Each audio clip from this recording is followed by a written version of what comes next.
Hello guys. आज की इस वीडियो में मैं आपको बताने जा रहा हूँ कि किस तरीके से आप फेसबुक के ऊपर जो डार्क मोड है उसको यहाँ पे अनेबल कर सकते हैं।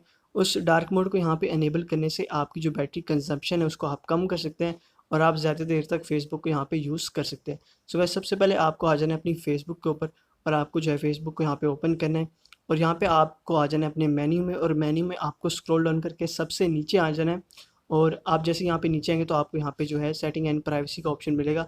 आपने सिंपली इस पे क्लिक करना है और यहाँ पे आपको आ जाना है दोबारा सेटिंग्स में। और सेटिंग्स में आने के बाद गाइस आपको यहाँ प्रेफरेंसेस में आना है और प्रेफरेंसेस में सबसे नीचे आपको यहाँ पे डार्क मोड का ऑप्शन यहाँ पे मिल रहा होगा। तो आपको सिंपली इस पे क्लिक करना है और यहाँ पे देख सकते हैं कि आपका डार्क मोड अभी अनेबल नहीं है। तो इसको अनेबल करने के लिए आपको सिंपली इसको ऑन का ऑप्शन जो आपको मिल रहा है आपने सिंपली इस पे क्लिक करना है और उस डार्क मोड को यहाँ पे ऑन कर लेना है। सो गाइस, यहाँ पे मुझे डार्क मोड अनेबल करने का ऑप्शन मिल रहा है। जैसे मैं इसको यहाँ पे ऑन करूँगा मेरा जो डार्क मोड है यहाँ पे इजीली अनेबल हो चुका है। उसके बाद मैं बैक आ जाता हूँ और चेक कर लेता हूँ कि किस तरह से मुझे यहाँ पे जो न्यूज़ फीड है फेसबुक की वो किस तरह से शो होती है। तो आप देख सकते हैं कि आप जब डार्क मोड अनेबल करेंगे तो आप इसको मोर कंफर्टेबली यहाँ पे यूज़ कर पाएंगे। सो गाइस, जिस तरीके से आपको यहाँ पे व्हाट्सएप और इंस्टाग्राम में डार्क मोड का ऑप्शन मिलता है तो आप इसको इस तरह यहाँ पे इनेबल कर सकते हो और आप अपनी जो बैटरी कंजप्शन है उसको यहाँ पे सेव कर सकते हैं। और आप जितनी फेसबुक यहाँ पे चाहें आप यूज़ कर सकते हैं। आपकी यहाँ पे आई साइट भी जो होती है ज़्यादा इफेक्ट यहाँ पे नहीं होगा।